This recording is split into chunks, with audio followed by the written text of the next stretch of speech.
Are you dreading your next home repair? Don't. Crew Pros is your one-call solution for everything your home needs. Whether it's heating and air, plumbing, complete roof replacement, whole home generators, and electrical repairs. Our professionals get the job done right. Crew Pros is your single source for high-quality home services at affordable prices. For everything your home needs, Crew Pros. Remodel, repair, replace. Memphis. Nothing but Memphis.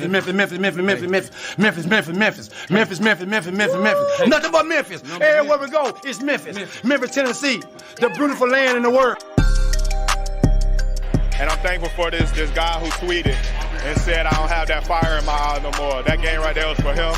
That's what I do. I prove people wrong each and every night, and that's for him right there. Hi, this is Tom Izzo at Michigan State, and you're listening to Grizz 901. What up, Grizz Nation? Welcome to the Grizz 901 post-game show with Bluff City Media at bluffcitymedia.com, brought to you by our good friend, Zach Jaworski State Farm, where they treat you like family. We are coming live after the Grizzlies take out the Clippers, get a revenge game, 108-94, in one of the most fun but confusing games I've ever been a part of. But hey, a win's a win, and we'll take it. And you got a bunch of the guys cooking, some of them not so much. But either way, we're going to have a good time tonight. I am your host for the night, Nate Qualls. Daniel Greer is going to be out for the evening as he is actually at the game with his daughter, who went to her first Grizz game ever and got to see the Grizz get a dub. So shout out to them. Glad they got a win in that first experience ever. We were supposed to have Shawn Coleman join us tonight, but due to some inclement weather, he is out of power. I know a lot of people are. Hope we're all staying safe. Everyone back in Memphis, thoughts and prayers up to everybody. Stay safe tonight. Some really nasty weather coming through. But in lieu of Shawn being here the whole show, we are going to bring on another good friend of the show, good stats guy himself, friend, brother from another mother, brother from a whole other country, Funaki Stats. Funaki, what is going on, man? It is good to see you again. Hey, man. Thanks for having me on. Absolutely, brother. Absolutely. It's been too long. Yeah, it's with Steve-O out, I just keep a low profile and just pop up every now and then. So nice to be with you, man. It's all right, man. Hey, I still see you out there doing the Lord's work. I see you thumping for some Defensive Player of the Year stuff. I'm sure we'll get to that today. But before we get into anything, we got to get into the game. And before I let you get to yourself in the game, we got to give a shout out to my guy, David Big Body Roddy, man. I haven't seen enough replays of that. Club. Oh my gosh. The David Roddy fan club is living an absolute dream right now. I'd claim the presidency of that fan club.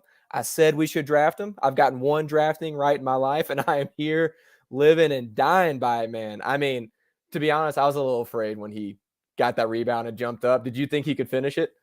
I mean, Podol is he's got posters all over, Grizzlies home court, and but this, I think it goes right up there. I mean, Jar's dunks are obviously 1, 2, and 3 probably on Podol, but I don't think I've seen a 2-foot on a 7-footer like that, where you get that bump in the chest and then you elevate again and you just detonate. And we were watching it here with my boy, and we were just up off the couch. And then it took them like 3 minutes to play the replay. We're like, "What's going on?" And then, I know. And then when that replay came through, everyone was like, "Oh yeah, that was as nasty as it looked the first time." And what was killer was the Grizz had a chance to get a rebound, to get the stop on the other end, and then Luke nailed a 3 next possession, but they gave up an offensive rebound. Kawhi got a 3, sort of killed the hype of the moment. But personally, I'm ready to give Roddy the Rookie of the Year just off that play alone, but I might be slightly biased. But that's enough of that. I will get off of that for a little bit. He was nice all game, man. He was nice all game, Roddy. Dunk aside. We got to get into that. Yeah, because the thing that I noted, right, in that second quarter when we really put it on them, that lineup, that 8-minute lineup was Tyus, Luke, X, Dez, and Roddy. And they played 8 minutes, and they were a plus 20 in those 8 minutes. That's what just blew that game open. So, Roddy, he was a big part of it, and that dunk sort of was obviously the exclamation point. Well, and I think that's something we can go ahead and do as a starting place to get back into the actual game itself, because I know when that second unit was playing, it was the second quarter when they really brought it around, busted open. I was like, I saw Ja and Dylan, maybe Ja and Dez. I think it's Ja and Dylan come to the scorers table, and I was like, no, like lead these guys in, let them keep doing their thing. And eventually they got gassed, where it was obviously the right thing. But that bench unit tonight really saved the Grizzlies. And without that bench unit, obviously some of the starters did well. Tillman had a good game. Dez had a good game. But between Ja, Dylan, and Jaren, it was not there tonight. So let's get into just your thoughts on the game. Your thoughts on the game itself. What stood out to you? Obviously the bench unit, but what were your main takeaways from that win tonight? I mean, you said it at the start when you said it was just one of those strange games where I think we're all probably feeling it in that first quarter where, you get our team, we're full strength, we're good to go. We're expecting to come out and play hard, revenge game for the loss midweek. And then they come out and they're soft and there's no intensity. We're 0 for 8 in the first quarter from 3, but Bain and Kennard don't take any of those 3-point shots. So Dylan was 0 for 4 in the first quarter. We were stinking from outside. And that's what we all know. That's when we're at our worst, when we're taking looks that aren't with our shooters. We're inefficient. And it was everything just playing out in front of us. And we're sitting there going, man, this is not how the script's supposed to go. And I mean, thankfully they worked it out in the second quarter, as you said, with the bench lineup. But it is still a worry that we start games like that with our starters. Sure, they're still working it out with Ja coming back, but that was just bad shot making, turnovers. Jaren looking good when he gets the touches, but they just went away from him too easy. And then no one wants Dylan Brooks to go 0 for 4 from 3 in the first quarter when Luke and Dez haven't even had a look. I don't mind if it's late in the shot clock and, we've tried everything else and we've gotten Jaren touches and it comes back out for an open look, let it fly, DB, let it fly. But that wasn't what it was. So, that was, I think, just starting with that sense of frustration. But then, flip the switch second quarter, the bench, they've been in their groove lately, haven't they? That lineup I talked about just before, Tyus, Luke, X, Dez, and Roddy, that's a small ball lineup that just went to work. You got Roddy playing the 4 in that, and they just managed to find looks. So after going 0 for 8 with all the looks not being with Luke and Dez, our next, Our next 8 attempts were all Luke and Dez, and they went 5 for 8. And that's what flipped the switch, right? It's just finding the right shots with the right guys. And obviously the D picked up, we got the turnovers, we got the transition, and it was, at that point everyone was relaxing and we were back on script. Yep. And that was the main takeaway I had from the game, minus the bench doing what they did, was I thought it was a really immature game from the squad. The way they started the game, they came out flat, which happens, right? I would not have expected to happen after the way the previous game went. That was pretty surprising, but it happens. But then they kept being just immature. Jaren having immature fouls, clearly was just frustrated, letting his frustration get to him. Ja is still trying to find his way back in as far as starting goes, trying to make sure he didn't kill the flow that the starting unit had while he was gone. But still, it seemed like they let the game and the emotions and the intensity of the game get to them instead of staying poised and matching their emotions. And that's what brings me to the next thing I want to talk about, which is Ja Morant and his night. Because I have some thoughts around what I think is going on with Ja tonight specifically. Last night, he obviously dropped 34 points. I know people were blaming him for the loss on Twitter and around the fan base, but I don't necessarily agree with that. But tonight, he clearly did not look like his normal self. What are your thoughts around Ja and what happened tonight? Especially with just the turnovers and efficiency. Yeah, this isn't about beating up on Ja, right? We know that he's franchise, so there's none of that going on. But we're just saying what's up these last few games, and obviously he's coming back from not just time away, but time where he's had a really rough ride, and I think that's all part of it, right? He's coming back recognizing that actually the last probably 4 or 5 games he was away, the team was working it out. They were playing real efficient. They were getting the looks. The last 10 games, we've hit more threes at a higher percentage than any 10-game stretch in franchise history. And that didn't happen with Jar on the floor. And so I think you're right to be raising that question around efficiency. And, you want your starting point guard, you want your franchise player, you want your all-star to be the guy where the offense is at its best. And I think, honestly, he sees that it's not. We at clutch, absolutely. But he's trying to work out how do I be part of us being a better offense when we don't have Steve-O, and obviously their two-man game is huge. How can he be part of not just getting his own shot, but getting the ball in the hands of the guys at the right time when we need it? And so I think he hasn't got the answer to that yet. And I think it shows, right? He's looking uncertain. When everything's clicking and we're scoring freely with him on the court, he's just confident in it. No one questions it. But it's like he's analyzing stuff too much. I think he needs to analyze it, but it's obvious out there, right? He's not playing his natural game. Yep. And I think that could not be more of hitting the nail on the head than what I was thinking, which is I don't think it is from Ja being checked out. I don't think it's from Ja all of a sudden being a bad player, right? Like you said, he's a franchise guy. None of us are going to say that.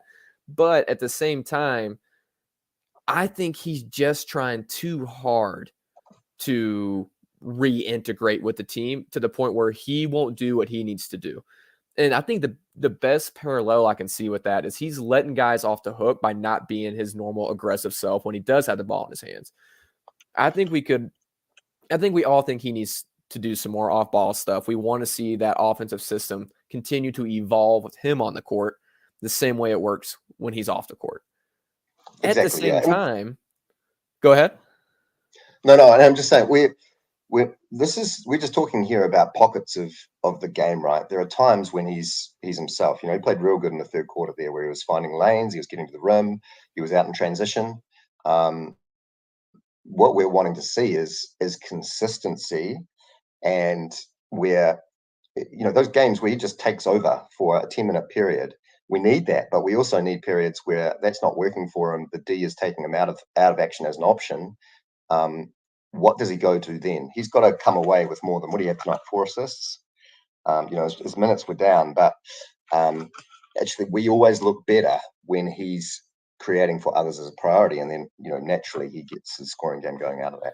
Right. But even when he's creating for others, he usually is creating off of his aggression, right? And the way totally. I was looking at was tonight, when Westbrook got the ball tonight, every time he got the ball and he didn't just barrel into the paint against Roddy, Brooks, Ja, whoever was on him, I thought that was him letting the Grizzlies off the hook, because he crushed us that last game. He crushed the team that last game doing his dribble drive, right? He nailed 5 threes. Sure. That was an outlier. Obviously, that was the talk of the game. He destroyed the Grizzlies with his dribble drive, either getting to the bucket or getting in the paint and then kicking it out to somebody like Robert Covington, who also didn't miss that entire game. And every time tonight he didn't drive, I'm like, you're letting the Grizzlies off the hook.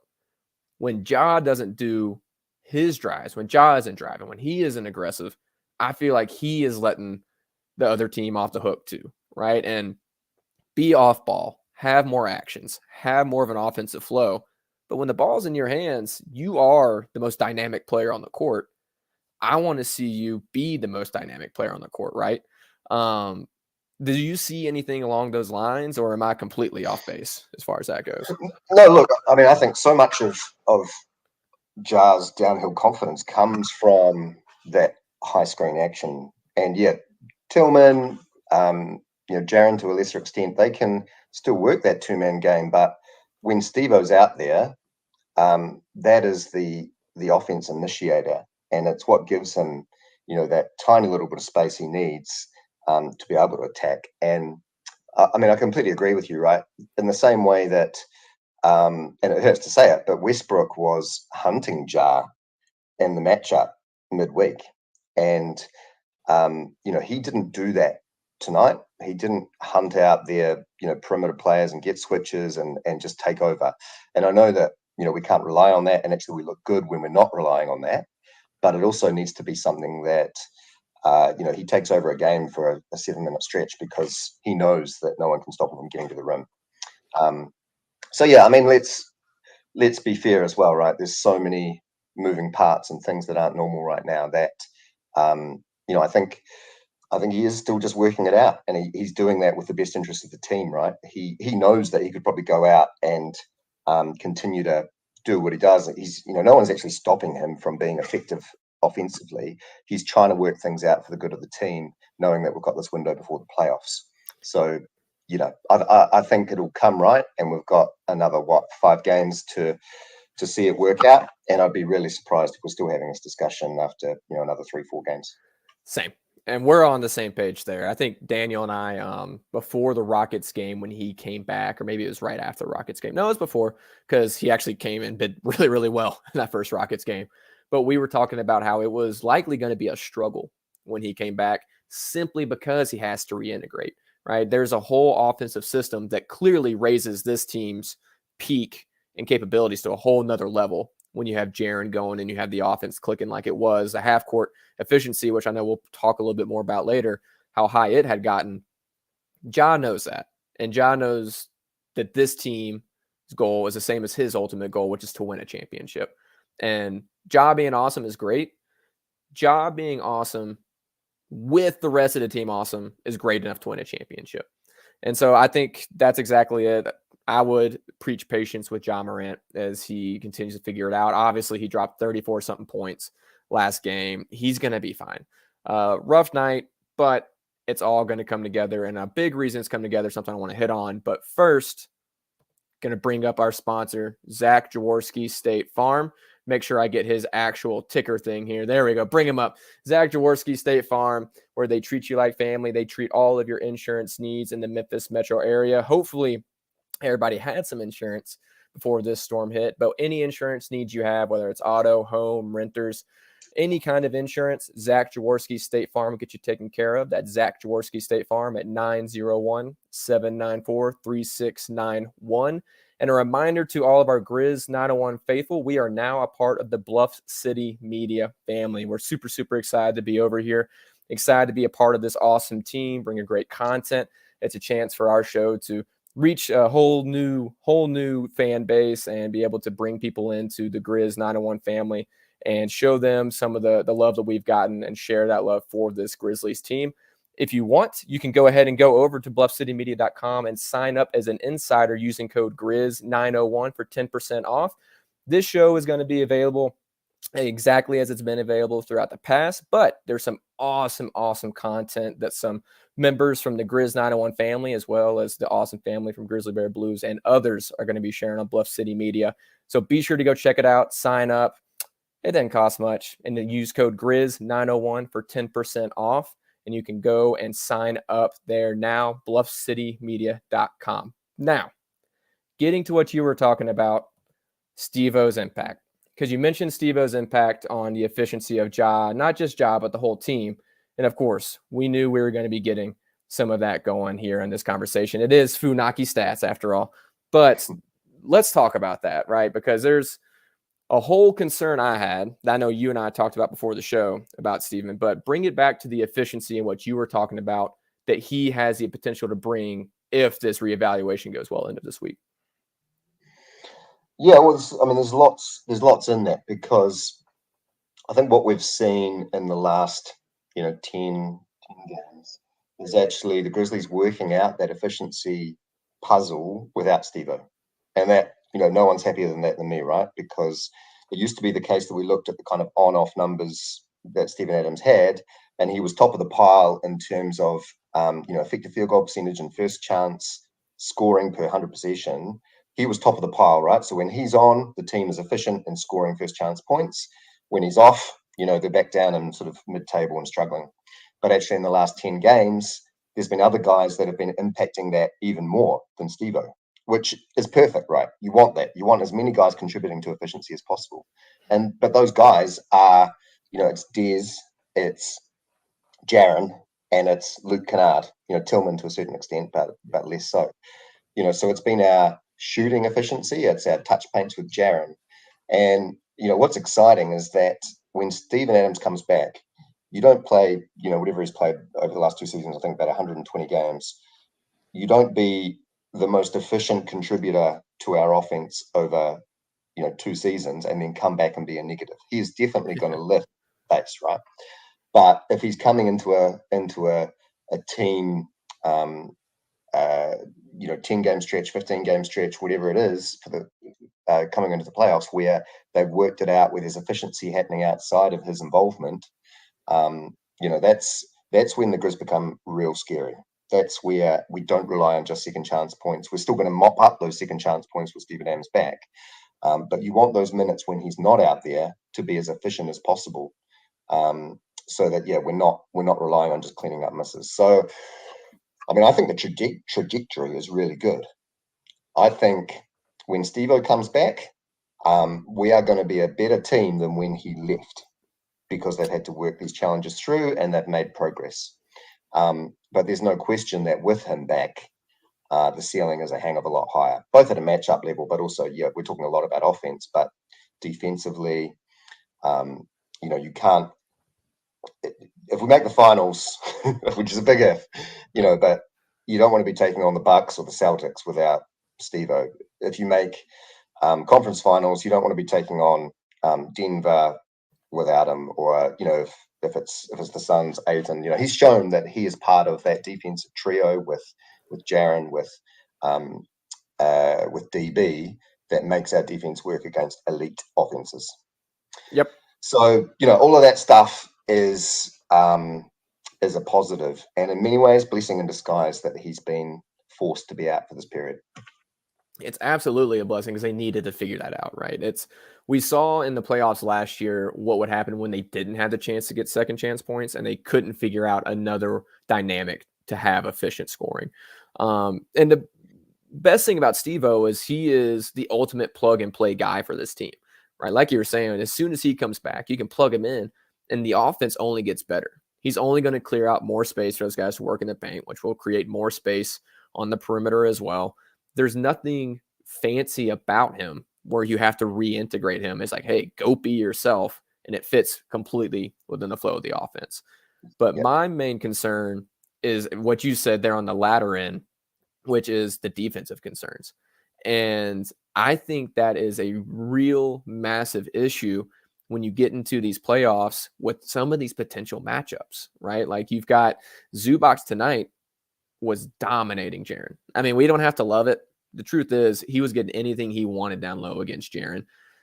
Jaren's style is not to bang against these big guys. And Jaren is the only true big left on this roster when Adams is out. Offensively, you can be as efficient as you want. You can have the half court figured out. That can all be great. At the end of the day, you need someone that can bang with an Anthony Davis, that can get in there and be the guy that's willing to beat up on a Rudy Gobert, a Zubac, whoever it may be. You need to have that guy. And it's just not Jaren. And it keeps Jaren from being what he's best at. And so my main concern is, okay, if you match up against a Lakers, if you match up against a Valanciunas, Zubac, whoever it may be, you don't have the horses to go up against those type of guys. And if you do, it's got to be a team effort. And that's just going to take a drain off of guys who could be doing more of their specific roles without it. Do you think if the Grizzlies go up against Anthony Davis, I won't say Zubac again, because, I mean, they just beat him pretty good, even though he's on the court. Gobert, these big teams, do you think they should be favored in those series minus Steven Adams? Or do you think that not having that big is enough to say, hey, this is a real problem for this team? Yeah, I mean, I think Zubac is a good example, right? Tonight's game, we saw that the matchups are just so different when Steven Adams isn't in the lineup. So you had Tillman on Kawhi and Jaren on Zubac, right? And so Jaren's whole defensive prowess is helping off the guy. He needs to be marking a low usage, less offensive threat than Zubac in that situation. And he had. That's part of the reason why he got the foul trouble first quarter. Zubac was getting boards they wouldn't get otherwise. There's a lot more he has to take care of just in his matchup with Zubats than he would if Steven Adams was there picking up matchups. Dylan Brooks takes Kawhi, and then he's matched up on your 3-man and able to roam a lot more than he would otherwise. So he effectively matches up on your third best player or your third best big when Steven's in the game. With Tillman and him, he's got to be a lot more focused on his primary matchup. So that's the same no matter what team it is. And it's like you then translate that into an AD situation. Steven Adams puts his hand up to mark Giannis, to mark AD, to mark the best guy on the opposition team and the biggest big, because he's a big body that can shut them down if he needs to. And that's huge for Jaren. It's huge for our defense. It's huge for his foul troubles. So yeah, completely agree. And that will change the way that the team walls up. I mean, you look at the Pelicans, right? That's JV isn't someone that we want Jaren matched up on. Nope. Not even a little bit. I mean, we as Grizz fans, we can be quick to forget, but we loved JV while he was here, right? Because he was an offensive force. And he can be that, and he can be a rebounding machine for that Pelicans team. And without Steve-O, we just don't have anybody for it, right? Tillman has done an amazing job. We have sung his praises the entire time he's been filling in for Steve-O and how well he's done. He does not have the size to contend with those type of guys. And people like to bring up, Steve-O got played off the court last year in the playoffs. We've seen throughout the season his commitment to be able to improve, to guard these perimeter players and change his defensive style to fit that. So personally, I'm not nearly as concerned with anything of Steve-O getting played off the court this playoffs because of his focus improvement out there. I'm extremely concerned with, hey, we're going to get rebounded out of the playoffs if we don't have Steve-O out there and have him anchor the defense. So speaking of matchups, you have anything else on that? No. I mean, I obviously get that argument all the time around Steve-O's value being lessened because of his playoff performance round one against the Timberwolves last year. But I mean, we all know that Timberwolves, there's no other team now in our possible matchup pathway that brings together a cat at the center, right? It's just not going to happen. They've solved that problem for us. And then when you look at the even the Pelicans, if they get back with Zion, he was a huge part of that wall up approach to just keeping him out of the paint. And that's what we'll do for every team that relies on their big for their offensive output. With Steven back, we've got good confidence in it. With him not there, actually there's big question marks about how we perform in a playoff series where they will just exploit the fact that we don't have a 7-footer. Yep. And looking ahead now, looking at the remaining schedule and playoffs, that's very pertinent because as of tonight, the Lakers have slid up to the 7th seed. The Pelicans are tied with them at 12.5 back, sitting in the 8th due to a tiebreaker. Then a half game behind them is Minnesota. And then a game and a half back is OKC, who seems like they are just going to completely let the rope slip here at the end of the season with some of the losses they've had lately. But let's take a look at that. The schedule and playoffs coming up. So we have 5 games left as Grizzlies fans. 5 games left. They are currently 2.5 up on the Kings for that 2 seed. Personally, I think they had that 2 seed locked up. I think they have the 2 seed locked up. You really only have to win one more game to, I think, officially solidify that. And they should get that done. I'm not so confident. I mean, I don't know if you want to chat that through, but yeah, please, let's do it. So what are we? We're 2 losses back, but they got tiebreak, right? So their schedule remaining, the Kings, so they're playing the Blazers right now. The Blazers have given up, so they're going to get that W. Then they play the Spurs, right? So they're 2 for 2. At the same time, we're playing the Bulls away, and then the Blazers at home. So it's possible. The Bulls are fighting for their life as well in 10th in the East. That's going to be a tough road win for us. We might win it, but we might split it. And then after that, potentially we could be just one loss up, and then we finish the season away at Pals, away at Bucks, away at Thunder.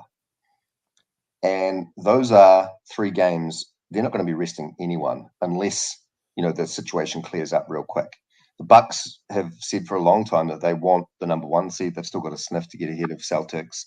And the Thunder, they weren't expecting to be in the playoffs, but they want to try and make that happen now, right? So that's 3 tough away games for us to close out. At the same time, the Kings have got Pelicans away, same as us. Mavs away, and Mavs are fighting for their life. And then Golden State at home, and then Nuggets away. I mean, I think Nuggets will be, they're not going to be playing anyone in that game, so they'll get their W. So, the possibility for a 2-loss swing against us in those remaining games, it's not impossible. I agree. It's likely that we hold the 2nd seed. But when you think of that in terms of the significance of the playoffs, right? Whether or not you think the Kings are going to get out of the first round, they might get out of the first round. We're all confident we get out of the first round. 2nd round matchup would be against the Kings if they do. And we don't want to have dropped to 3rd and playing the Kings in a way, without home court advantage, right? So Not at all. That's why that loss midweek against the Clippers was just, I know it's 1 game and all of that, and you've got to rest you guys in a back-to-back, but it's a game that if we'd won, this conversation doesn't exist. Instead, we drop it at home to a team we should have beaten, and now we're having this discussion about whether or not we hold on to 2 or not. So, look, I agree. I think it's more likely we secure 2 than not, but it's not certain. See, this is where if we lived not 20, 30 hours away via plane, however long that is, I'd say we're going to put a beer on it. But you make a compelling argument. I think so. Would you say that Bulls game, you think is a swing game there? If they beat the Bulls in Chicago, would then you be comfortable saying they've got that locked up? Or would you still be on the fence? No, I'd say we're good. If we go 2-0 and the Kings go 2-0 the next 2 games, and then it's down to our last 3 and their last 4, they're equally tough either way. They're not going to beat us. They're not going to come away with 2 more wins than us over those last few. Gotcha. Yeah. Well, we'll see what happens, man. If you came down to it, do you have a team out of this that you would rather the Grizzlies play than another, or do you say, hey, give us whoever in the first round, let's go beat them, get to the 2nd round? Yeah, I mean, I don't think. I mean, you definitely don't do anything to try and manipulate, standings to try and guess and predict which way it's going to land for 4 through 12. I mean, I think it's all about injury returns, right? So the Warriors, without home court advantage, without Wiggins, aren't that scary. But if you've got Gary Payton II and Wiggins back in that lineup, and it looks like, there's a bit of buzz that he's back in town and it's potentially going to happen for the playoffs.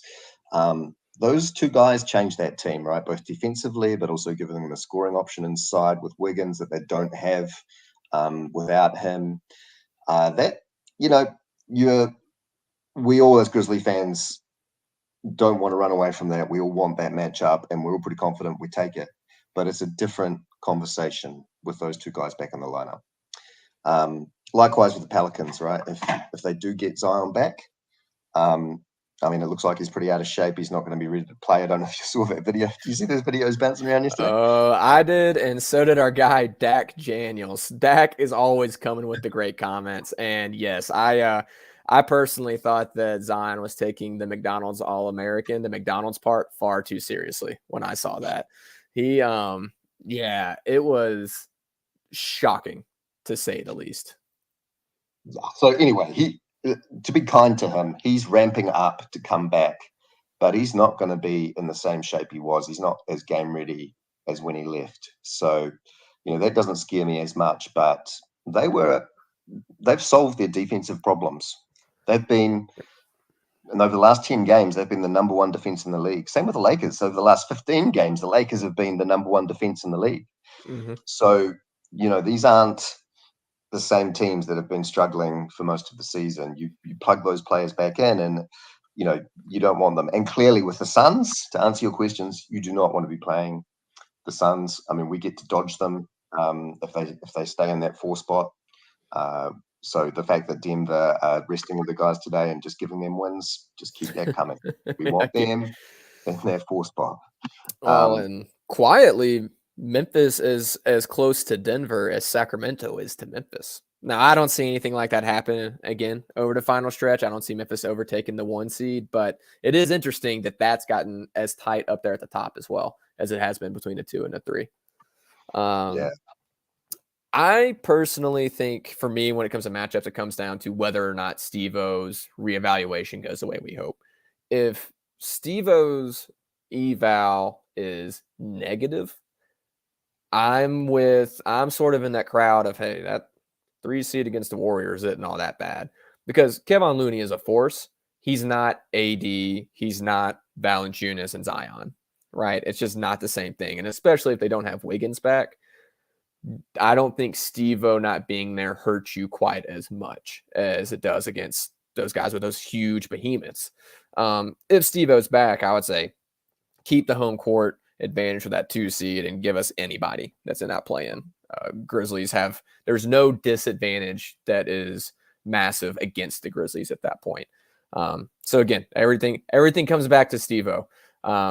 Truly, it does seem like the function of this team. Getting on, I want to cover. Just back to opponents. So the Vegas odds for the team to come out of the West. So they've basically written off, regular season, and they look at a team like Golden State, the chat we've just had. They've got them as 3rd favorite behind Phoenix and Denver to come out of the West. Kings is 7th. They have who as the 3rd? Golden State as the 3rd favorite behind Phoenix. So they've got Phoenix ahead of Denver to come out of the West. And then Golden State 3rd, Memphis 4th. So, it is kind of that situation where everything we look at in terms of defense and offensive rating for teams over 82 games, you can kind of just throw that out the window if teams look very different. Phoenix being obviously the most obvious example. You're pretty brave if you bet against them not beating Denver over a series 2nd round. It's just so strange because none of these teams look the way they looked when they were building these records up, just like you're saying. I mean, if Wiggins comes back, that changes the whole dynamic for that Golden State team. Now, there's a whole part of he hasn't played basketball in forever. That's obviously a massive issue. But at the same time, he brings a whole other dynamic to that team where him, Kevon Looney, Otto Porter were the ones that killed the Grizzlies in that playoff series last year. It wasn't necessarily Clay, Draymond, Steph. And so it's just odd. You don't really know what to do. And so if it comes down to Steve-O being in the lineup, or I guess, honestly, if it comes to Steve-O not being in the lineup, I think the best thing to do is get in the groove, play it out, win these games, and then take a couple off at the end, and then go in with some momentum, playing your best ball, knowing what you can do, not worrying about what the other teams can do, because quite frankly, you might not know what the other teams in this playoffs can do. But I want to go ahead and move over to this last thing, because I saw you, I mentioned at the beginning of the podcast, thumping for our guy, Jaren Jackson Jr., as Defensive Player of the Year. And so I've got your tweet pulled up from earlier today. What is this? It is like every defensive metric in ones that I didn't even know exist. And Jaren is leading in all but 4, I think, of like the 10 that are up there are out of him, Brooke, Giannis, and Mobley. Talk to me a little bit about Defensive Player of the Year, because eye test and baseline statistics I've seen say there's no question Jaren should be the DPOY this year. What do you see as an advanced stats guy? Do you listen to the Low Post at all? A little bit, yeah. It's so their latest episode's a good listen.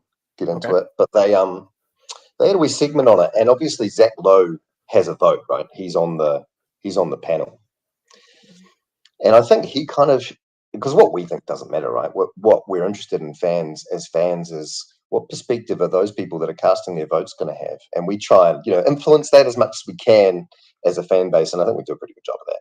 Which is why I kind of jumped on it, right?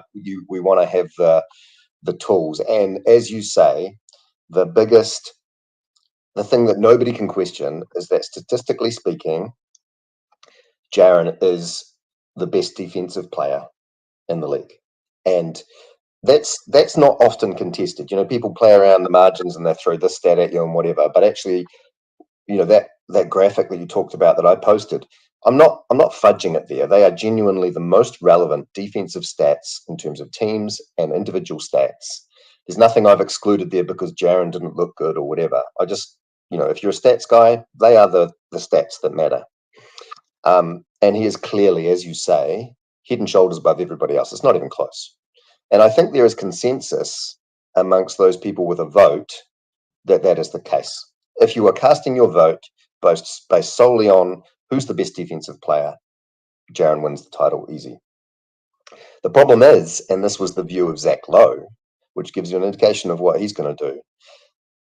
He thinks that it's at the point where the fact that Jaren has played 500 to 800 minutes less than the other candidates, including Brook Lopez, which is, he's up there, but he was also quite high on Giannis. He's quite high on Mobley.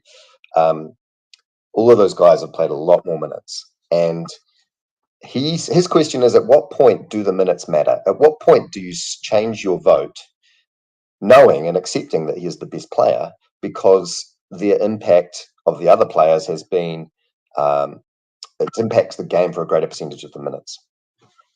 And look, as a stats guy, I get that argument. I do. And as a fan base, we hate that argument because it goes against, everything we know about what, you can't take something from your best defensive player because he hasn't played exactly the same amount of minutes. So I think that is our biggest challenge as a fan base and the biggest obstacle to Jaren getting this award is that will continue to build momentum as people talk about it. It's tough to argue against. All we have to do is just keep getting out there the fact that, sure, if it's close, I get the minutes argument. But given how unclose it is on the statistical side of it, it is not. It's not logical to take that away from you're then giving it to your second best defensive player because he's had more sustained impact over the season, and that to me seems like I guess a bit of a hollow award when you know that your better defender is coming in second. Yep. And I understand the games played, minutes played argument, right? And I feel like we're obviously biased. My Twitter handle is MemGrizzHomer. So I have to wear that cap and own that.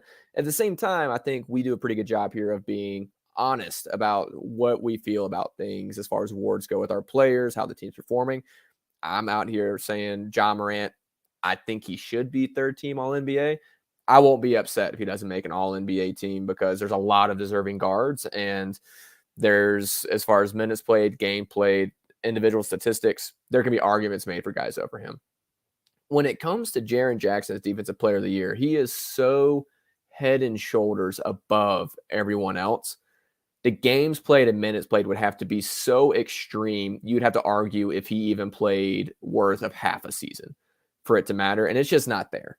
Right. And I think that's where I get, and the fan base gets a little irritated, is when you come down and you're talking about this stuff. And like you said, it's just, he's so head and shoulders clearly the best defender in the NBA this year. You have to create a whole gymnastics meet of hoops to jump through to create an argument for why it should go to someone else. And quite frankly, everybody knows Brook Lopez isn't the best defender on his own team. Right. Quite frankly, he's the second best, maybe third best defender on his own team. Drew Holiday has the disadvantage of being a guard defender, but if you want an amazing defender, you're taking Giannis, and then a lot of people would take Holiday and then Brook. Right. And the fact that the argument is between a guy who is so clearly this amazing defender, the best defender in the league, and a guy who's not even the best defender on his own team, it just makes it, like you said, it seems like a hollow award if it goes to someone else. Well, it's interesting. The thing that Bucks fans, and there's a couple of really smart, advanced stats guys that are Bucks fans that kind of jump on my feeds and chat, and I'm up for listening to that. But their argument is often the thing that elevates Lopez ahead of Giannis in particular, is his contest volume, right? So he is miles ahead of anybody else in terms of contested shots. But my point back is always, like, contested shots is all it literally means is that you closed out and you had your hand up. That's what a contested shot means. It's like saying he played good defensive position more than anybody else in the league. Right.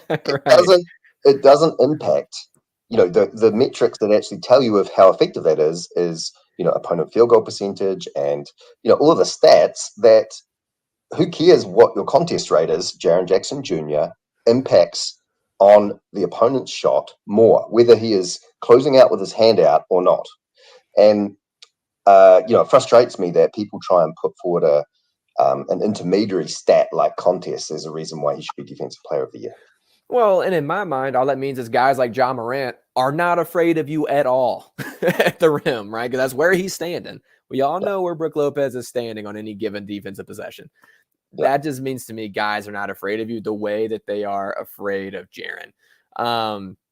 And quite frankly, if you have 400 or something more contests, I saw that number a week or so ago. I think it was 400 more contests than the next highest, which I think was Claxton, maybe Mobley.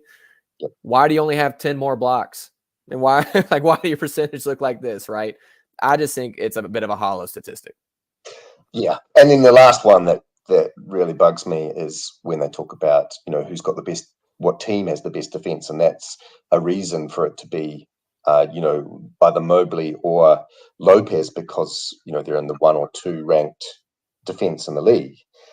But if you isolate the minutes of those players and the team's performance, then there's no question that Jaren is the best version of that, right? Jaren on the court with the Grizz is a much better defensive team in those minutes than Brook Lopez in his minutes with Milwaukee. And so they're trying to, elevate his case based on minutes that he's not playing, which is actually an argument for why Jaren Jackson Jr. is, the best defender. Exactly. So it's technicalities, but it's very easy for people to simplify the narrative and say, oh, the best guy, and as you say, maybe he's not even the best guy on the best defense or the second best defense. But actually, after they got blown out by the Celtics, they've dropped to the third best defense anyway. The Grizzlies overtook them. So moot point. All Anyway. roads lead to Jaren. That's what I'm hearing. It's over. Unless Zach Lowe, convinces more people that maybe the minutes need to be considered more. I think Zach Lowe is playing devil's advocate. I love the low post. I think he's playing devil's advocate there, to be honest. Yeah. He has a tendency to do that. And the way he's got, he's going to, at worst, he'll vote Jaren into the number 2 spot. And there's going to be enough people on that panel clearly seeing how good Jaren is to get enough, number 1 votes. And I'm confident. And I got one more question for you. I don't want to stay too long on it, just a second. But since we're on the defensive stuff, you may not have looked at this at all. Do you think Dylan Brooks will make a all defensive team this year? And do you think it can be first team? No, I don't think it'll be first team. Okay. The things that where it becomes clear that he is an elite wing defender, when you look at who he's matched up against and the field goal percentage that he holds those opponents to, right? So he's right up there on both of those statistics. I think there's 2 others ahead of him. But he just doesn't have the defensive profile over enough years to be able to make, all defense the first team. So, I mean, I think he has a shot at second team, and I wouldn't be surprised if this is the start of him, this season done, and then, seasons to come, he's right in that conversation, because there's no question that his reputation has been building, and all of the profile he's got around him just being, a goofball, it's actually helping, right? He's getting some profile around his game. So yeah, I think next year, the year after, there's gonna be a swing back to guards, because centers and bigs, power forwards get so much love for their defensive effort that there'll be a swing back to the guards, and then he'll be right in there. Maybe even not just for defensive teams, but also for defensive player in the year. Yep. And I think he's getting to the point where all publicity is good publicity. And I look at some of those advanced matchup statistics, and again, I don't truly understand fully, But I see it, and then you see it night in, night out as a Grizz fan. Oh, he's matching up with a stud on the other team every night. And it's anyone from Steph Curry to Zion. And so we appreciate that. But I think you're probably right. It hasn't gotten to the point where he will get that full recognition, even if he deserves that full recognition. But we're bitten at the time. So we're going to have to go ahead and wrap it up. Funaki, any final stats you got for us? Anything about the team or anything going on personally from you and your account that you want to let everybody know about before we get out of here? No, nothing like that. But just the question I get asked the most is when's Steve-O coming back? And I don't know if you saw that article in the Commercial Appeal, but they spoke with a doctor, a specialist who kind of does these plasma stem cell injections and stuff. It's quite interesting. So it sounds like, and tell me if I need to wrap because we're pushing time, but sounds like what happened was he was running 5-on-5. There was no real discomfort. He was ramping up to be coming back, whatever it was 4 weeks ago. But this article said that swelling was the main red flag. So he didn't necessarily have pain, but there was swelling in that knee. So he was running 5-on-5 pretty freely, but consistent, persistent swelling, which triggered the second opinion in LA, and he got that stem cell injection. Interestingly, he was saying, actually, and when I've looked at the data, the papers on it, it's not certain that actually helps some people. It's not a miracle, whatever. It's just does. There's not much chance of it negatively impacting on the injury. So it's a bit of a Hail Mary to try and see if they can get it. Interesting though as well that Taylor Jenkins said that he would start at a gentle ramp up again. And I would be very surprised if anybody, the medical team, permitted him to do a gentle ramp up, even if it is just shoot arounds and one-on-one, if that swelling was still a problem. So, I'm connecting a lot of dots here and it's just me speculating, but I think they will know if that knee was continuing to swell. If that was a problem, they would have him shut down and they'd know that it wasn't right. My guess is that in the month since that reevaluation, the swelling issue has gone. He's continued to be able to run, even if it's just one-on-one stuff. So without knowing the outcome of the evaluation, which is probably happening tomorrow, I think there are some positive signs there. No, that's awesome to hear. And I saw where I think that was DeMichael Cole wrote that article, but I was not able to actually read it today. So thank you for giving the insights on that, because I was very curious as to what that article said, but unfortunately job called, and so I had not been able to read it yet. Thank you for giving that. And that's all encouraging stuff, right? And one thing that we do know is there is likely not a human on planet Earth as tough as Steven Adams. And so if he can come back, he will come back, right? I think he's proven he wants to fight through stuff and come out here for the team as much as anybody else. So we'll see. We don't want him to put himself in harm's way, but we definitely want him to be back on the court for this team come playoffs. But with that is going to wrap up our post-game coverage. We are going to have to get out of here. Next time you come back, Daniel Greer will be back. So if you hate my voice or my face or just anything generally about me, it'll still be here, but you won't have as much of it to deal with.